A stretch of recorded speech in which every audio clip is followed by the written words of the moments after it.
Hold on to your hats, folks. You are not going to believe what we just uncovered. We've dug deep into the halls of power, and what we found is explosive. A taxpayer, just like you, went head-to-head with Washington elites, calling them out in a showdown for the ages. Accusations flying, secrets revealed. Was Obama's administration really running CAGES? Were they worse than what we're seeing now? This video exposes the shocking truth that they don't want you to see. We're talking hypocrisy, cover-ups, and a battle for control that could shake the nation to its core. You cannot miss this. A heated exchange occurred during a congressional hearing. A taxpayer in attendance directly addressed the chair, asserting his authority as a taxpayer and emphasizing that the officials, including Mr. Holman, were ultimately accountable to the public. Mr. Holman responded to comments made by Acting Chairman Jay Paul regarding the Trump administration's reallocation of funds for increased detention beds. Holman pointed out that similar financial reprogramming was a common practice within the Department of Homeland Security, DHS, during the Obama administration. Holman further noted that criticisms levied against the current administration often overlooked similar occurrences under the previous one. The construction of detention facilities, often referred to as cages, was initiated during the Obama administration, and there family detention expanded from 100 beds and 3,000 more were built. He said that when there was a surge in fiscal years 2014 and 2015, Congress quick to fund building detention facilities, and there were transportation contracts. He reminded that money was reprogrammed on the majority of the years Obama was president. Holman highlighted that in fiscal year 2012, 409,000 individuals were removed, a figure significantly higher than the previous year's removals, yet this did not prompt similar congressional hearings. He called for factual consistency in the discussion. The chairwoman interjected, asserting her control over the time and reminding Holman of her position. She stated her own disapproval of certain practices under the Obama administration. Referencing Holman's previous testimony before the Senate Judiciary Committee on May 19, 2016, she pointed out his support for the Obama administration's Priority Enforcement Program, which took a different approach. The allocated time to Mr. Holman to respond was denied by Chairwoman. Holman expressed strong objection to any comparisons of federal employees to individuals involved in Nazi concentration camps, deeming such analogies highly offensive. Finally, Holman said that somebody in Democratic leadership would say that out loud. He attributed the high number of individuals in detention, citing 50,000, and to 1 million illegal entries into the United States. Continuing the account of the congressional hearing, Holman directly attributed the ongoing issues to a failure to secure the border and a lack of cooperation with the president to address identified legal loopholes. He asserted that those present needed to acknowledge their own responsibility for the situation, claiming they had failed the American people by not securing the border and closing these loopholes. The chairwoman again interjected, requesting that Holman respect the authority of the chair. She clarified that an agreement had been reached between Republicans and Democrats, with the ranking member's approval, to extend the time for a member of Congress who had been interrupted by protest. A taxpayer reiterated his position that Holman and others work for taxpayers. Holman, acknowledging the day's intensity, reiterated that illegal entry into the country is a crime, without any prerequisite of committing a further crime for enforcement. He disputed a figure of 26 deaths in ICE custody, stating the actual number was 9. While acknowledging that any death was one too many, he noted that most of these 9 individuals died within days of detention, suggesting their pre-existing poor health was a factor. He further described instances of heart attacks leading to more death of illegal immigrants the previous year before in majority. Addressing a previous comment about his alleged desire to assault a lawmaker, Holman explained that his anger stemmed from the horrific experiences he had witnessed during his 34 years of service. He provided a graphic account of finding 19 deceased individuals, including a 5-year-old boy, suffocated in a tractor trailer due to a smuggler's negligence.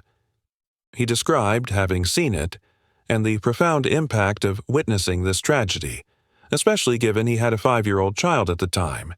He has seen stabbings and mentioned 31% of women are being raped crossing the border. He recounted further instances of violence and exploitation related to human smuggling, emphasizing the financial gains made by cartels. He reiterated his anger as stemming from the lack of action to address these issues, referencing repeated requests to close 3 legal loopholes over a 2-year period. Holman continued, criticizing the prioritization of hearings. He questioned why hearings were promptly convened for policies or initiatives related to the arrest, detention, or removal of undocumented individuals. Yet hearings on issues like sanctuary cities, asylum abuse, and the Trafficking Victims Protection Reauthorization Act were seemingly absent. He highlighted these life change of people and asked for the hearings. Holman emphasized he speaks from a life impacted to saving lives. He emphasized his personal distress and sense of urgency regarding the situation at the southern border, attributing it to first-hand experience and political inaction. He reiterated the need to address the problem by closing the identified legal loopholes, arguing that there were no drawbacks to securing the border, reducing illegal immigration, curbing drug trafficking, specifically opioids, and diminishing the financial power of cartels. Representative Jordan then questioned Holman, confirming that his actions as ICE director were consistent with existing law. Holman affirmed this. Jordan reiterated that when individuals are prosecuted for crimes, their children cannot accompany them to jail, a situation applicable to American families as well. He emphasized that any changes to the law rested with the members of Congress. Jordan noted that Holman had previously offered 3 specific legal changes to improve the situation. At Jordan's request, Holman reiterated these recommendations for a 5th time. 1. Amend the TVPRA. Modify the TVPRA to treat children from Central America the same as children from Mexico regarding repatriation procedures. 2. Amend the Floor Settlement Agreement. Alter the Floor Settlement Agreement to allow for the detention of families in appropriate settings for a duration sufficient to complete their legal proceedings. 3. Change the rules of asylum. Reform asylum regulations to reflect the high rate of initial interview failures and the lower rate of successful asylum claims before a judge. Holman confirmed that these 3 changes would address the core incentives driving illegal immigration. Holman continued by asserting that certain rhetoric and policy proposals were creating incentives for illegal immigration. He specifically mentioned calls to abolish ICE, eliminate detention, and provide free education, medical care, and citizenship to undocumented individuals. He also included sanctuary city policies in this list, arguing that such pronouncements encouraged vulnerable individuals to attempt the journey. Jordan reinforced this point, stating that statements made by influential Democratic members of Congress had a significant impact. He cited examples such as calls to abolish ICE and DHS, the Speaker of the House declaring walls immoral, and a State of the Union response supporting non-citizen voting. He argued that these statements, along with the laws themselves, had demonstrable consequences. He posited that if the identified legal loopholes had been addressed earlier, the zero-tolerance policy and the current border conditions might have been avoided.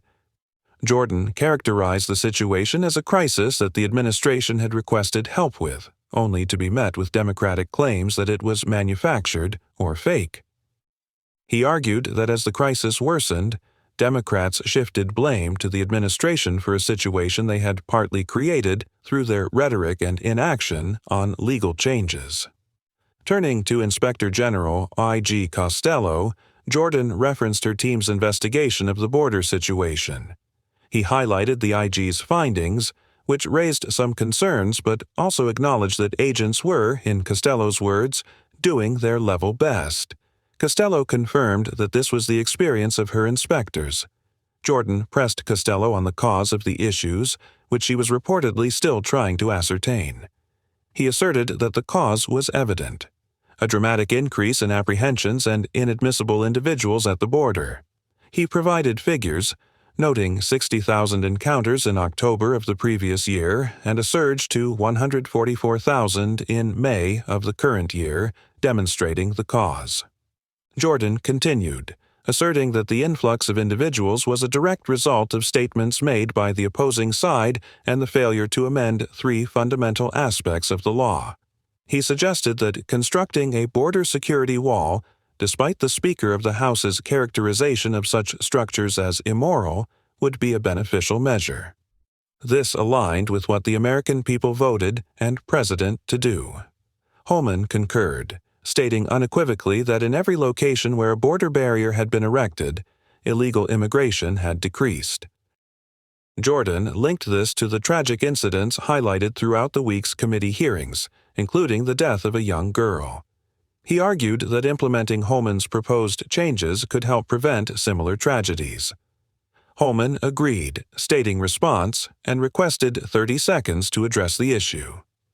Acknowledging the tragic nature of any child's death, he presented photographs of several individuals. Serenity, 9 months old, Iriana, 5 years old, and Louise Selwyn, 93 years old, all reportedly raped and murdered by undocumented individuals. He also displayed a picture of a 16-year-old and a law enforcement officer, indicating he had many similar cases. Holman expressed understanding for the grief displayed, but urged remembrance of angel moms and dads, parents whose children had been killed by undocumented individuals. He emphasized that these families faced permanent separation, not merely a matter of location. Holman reiterated that a secure border could help prevent some of these deaths, and strongly criticized sanctuary city policies. He claimed such policies, promoted through the message, "Come to our country, we'll protect you," incentivized illegal immigration and enabled further criminal activity. He cited statistics on re-offense by any body, stating that 50% of released undocumented individuals re-offend within the first year, and up to 75% within 5 years. Holman concluded by requesting access to individuals detained in county jails who were in the country illegally, asserting his agency to do the job. Did you see that? The raw, unfiltered truth, right here. Now, we need your help to expose this even further. Smash that like button if you're as outraged as we are, and let us know in the comments, who do you think is telling the truth? Who's hiding something? Which side are you on? Spill the tea, folks.